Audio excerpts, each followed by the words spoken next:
నేను ఇంకా కూడా చెప్తా ఉన్నాను, ఈ కోటరీ ఇలాగే కొనసాగితే జగన్మోహన్ రెడ్డి గారు అధికారంలోకి వచ్చే ప్రసక్తి లేదు. ఈ యొక్క కూటమి అలాగే కొనసాగితే జగన్మోహన్ రెడ్డి అధికారంలోకి వచ్చేటటువంటి ప్రసక్తి లేదు. ఒక రాజకీయమైనటువంటి ఒక స్ట్రాటజీ ఉండాలి. ఆ స్ట్రాటజీ ఏందనంటే కూటమిని విడగొట్టగలిగినప్పుడే జగన్మోహన్ రెడ్డి గారు తిరిగి అధికారంలోకి వచ్చేటటువంటి అవకాశం ఉంటుంది. ఆ స్ట్రాటజీ ఇచ్చేటటువంటి వాళ్ళు కానీ అమలు చేసేటటువంటి వాళ్ళు కానీ ఈ యొక్క కోటరీలో లేరు. జగన్మోహన్ రెడ్డి గారి చుట్టూ ఉన్నటువంటి వాళ్ళందరూ కూడా ఆయన్ని మిస్గైడ్ చేస్తూ ఉన్నారనేటువంటి విషయం నేను తెలియజేస్తూ ఉన్నా. నేను ఒక్కటే ఆలోచిస్తూ ఉన్నా, మీరు కూడా కోటరీలో భాగస్వాములే కదా అని మీడియా మిత్రులు కూడా చాలాసార్లు ప్రశ్నించారు.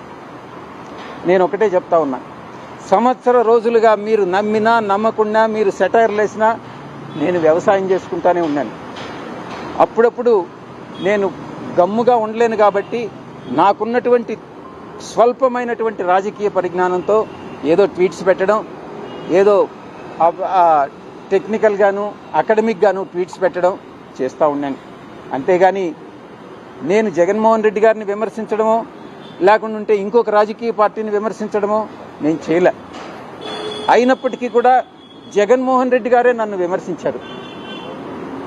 ఆయన నేను ప్రలోభాలకు లొంగానన్నారు. నేను అడుగుతా ఉన్నా, అదే ప్రలోభాలకు లొంగుంటే నేను ఈరోజు లక్షల కోట్లు ఆర్జించుండేవాడిని. నాకు అది నేను నమ్మినటువంటి ఆ వెంకటేశ్వర స్వామి సాక్షిగా చెప్తా ఉన్నా, ఎవరి దగ్గర విజయసాయిరెడ్డి డబ్బులు ఆశించి చేయి చాచలేదు, భవిష్యత్తులో అటువంటి చాచే అవకాశం. రాజకీయాలలో ఉన్నప్పుడు క్యారెక్టర్, క్రెడిబిలిటీ అనే పదానికి అర్థం తెలిసిందా? రాజకీయాలలో ఉన్నప్పుడు కాలర్ ఎగరేసుకొని చెప్పాలి, ఫలానాడు మా నాయకుడు అని. అది ముఖ్యమంత్రి అయినా సరే, ఎమ్మెల్యే ఎంపీ అలాంటి ఆయనైనా సరే, ఎమ్మెల్యే అని ఇలాంటి అయినా సరే, ఎవరి గురించి అయినా కానీ ఇట్లా గొప్పగా చెప్తాం. కానీ మనమంతటి మనమే ప్రలోభాలకు లొంగో, భయపడో, ఏదో కారణం చేత మనమంతటి మనమే మన వ్యక్తిత్వాన్ని, మన క్యారెక్టర్ని, మన క్రెడిబిలిటీని మనం పణంగా పెట్టి మనం కాంప్రమైజ్ అయ్యి అటువైపు మనం పోతే మన గౌరవం ఏంది, మన వాల్యూ ఏంది, మన క్యారెక్టర్ ఏంది, మన క్రెడిబిలిటీ ఏంది? ఇది ప్రతి ఒక్కరూ రాజకీయాల్లో ఉన్నప్పుడు ఆలోచన చేసుకోవాలి. ఈ కష్టం అనేది ఎల్లకాలం ఉండదు. డెమోక్రసీ అంటేనే 5 years. మ్యాక్సిమం నీకున్న కష్టకాలం 5 years. 5 years if you can just hold on, then your time will come.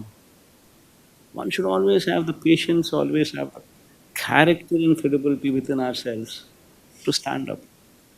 అది సాయిరెడ్డికైనా అంతే, పోయిన 3 ఎంపీలకైనా అంతే.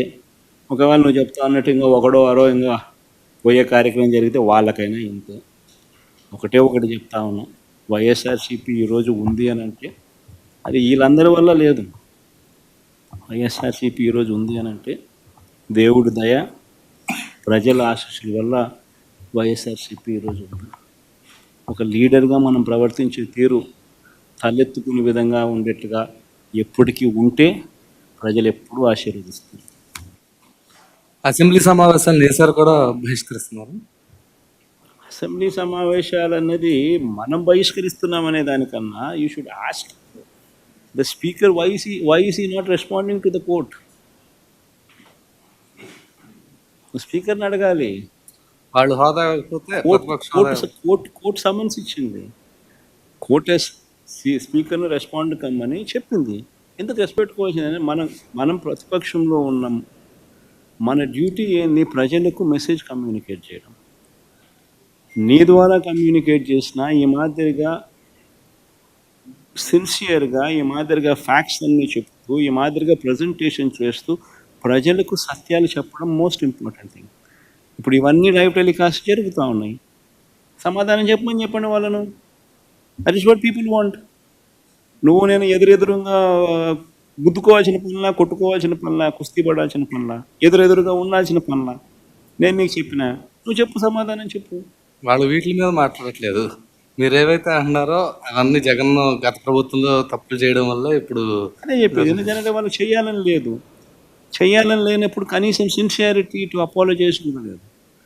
నువ్వు చేయాలని ఫస్ట్ ఇప్పుడు చేయలేని పరిస్థితి అని చెప్పి తెలిసి సాధ్యం కాని హామీలు నువ్వు ఇచ్చావు, సాధ్యం కాదని తెలిసి నువ్వు హామీలు ఇచ్చావు.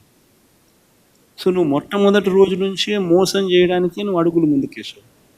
మోసం అని చెప్పి ఏ రోజు అయితే నువ్వు బయటికి ఫేస్ చేయాల్సి వచ్చినప్పుడు ఆ మోసం చేసినందుకు నేను సారీ అని కూడా నువ్వు చెప్పలేకపోతా ఉన్నావు. ఆ చెప్పి చిత్తశుద్ధి సిన్సియారిటీ కూడా నీలో లేదు. దాంట్లో కూడా నువ్వు ఇతరుల మీద ఏలెత్తి చూపించి ఎందుకు నేను చేయలేకపోతున్నాను అని చెప్పి జస్టిఫై చేసే కార్యక్రమం చేస్తా ఉన్నావు. సో దాని అర్థం ఏంది? నీకు సోల్ లేదు. You do not have the heart or the soul. What is very important for a politician.